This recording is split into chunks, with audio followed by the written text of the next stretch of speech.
is built on a fantastic and loved fast-paced recipe. It's got the fantastic multiplayer gameplay that our fans expect, a rich new universe, a solo campaign, and a phenomenally exciting new mechanic in the game called Build and Battle, a system that allows players to build structures dynamically on the fly and make the battlefield play the way they want to play at that time. Starhawk was loved around the world by all of our fans. It was really built on a fast-paced, multi-dimensional gameplay over really broad landscapes. We wanted to go one step further. We really felt that the opportunity was great to make a brand new standout approach to the shooter genre, and that's what led us to Starhawk.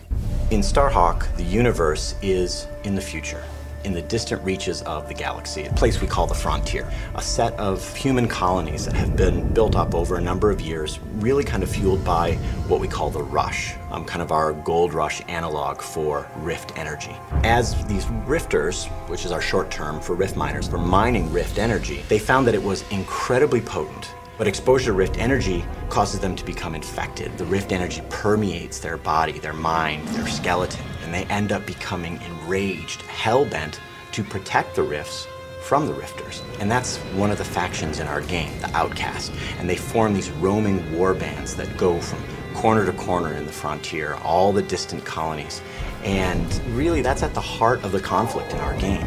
We didn't want it to just be two factions. We wanted there to be a face, a character that in our now included single-player campaign that would really connect with players. That's where our character Emmett Graves comes in. He and his brother, a family operation, had a rift claim out in a distant planet. You know, as is unfortunate and common in the Frontier, an outcast warband rolled in and destroyed their extractor, and the rig exploded. As what happens with exposure to rift energy, both brothers were directly exposed. Now, of course, their gearman, Sidney Cutter, who was up in the dropship above, saw all of this happen. Yeah, this is what happens when those mangy creatures take over. It's a shame, I tell you. Cutter was able to modify some of his equipment to create this regulator device, and this horrible procedure implanted it directly into Emmett's spine. It's almost a curse. It's incredibly painful for Emmett. And now he bears the mark, the brand of an outcast warrior. And he became outcast himself. And so Emmett ended up being a hired gun, like a gunslinger, protecting claims, going to colonies that were being attacked by outcast warbands. Anybody that comes out here has a plan or a problem. I came back with both. And so Emmett and Cutter take their rift salvaging operation to protect White Sands, a small colony on the distant moon of Dust, from an outcast warband. And so that's the start of the game. Emmett was the hero that they needed, but they didn't want. And not only is that conflict at the core of the game's story and fiction and universe, but it's actually core to our exciting new system in the game called Build and Battle. We decided to say, all right, what if the battlefield was just the landscape? A beautifully rendered canvas onto which the player could customize in a fast, violent, brutal way that matches the gameplay that they expected from Warhawk. And that's what Build and Battle is.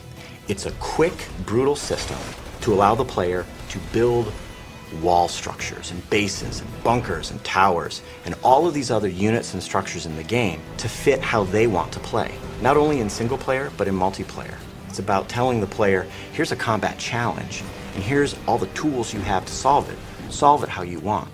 Right in front of the player, not turn-based, right there on the battlefield, you are building all of these structures. Players love it, not only in single player, but in multiplayer. It's as fast-paced and as quick and as brutal as pulling the trigger on a weapon. That's what we wanted. We didn't want players to have to really manage anything.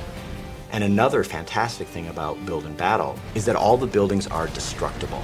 And the firefights evolve from there. Buildings are destroyed, buildings are rebuilt. That freedom, that potential gameplay takes the great multiplayer recipe we had from Warhawk and just extends it.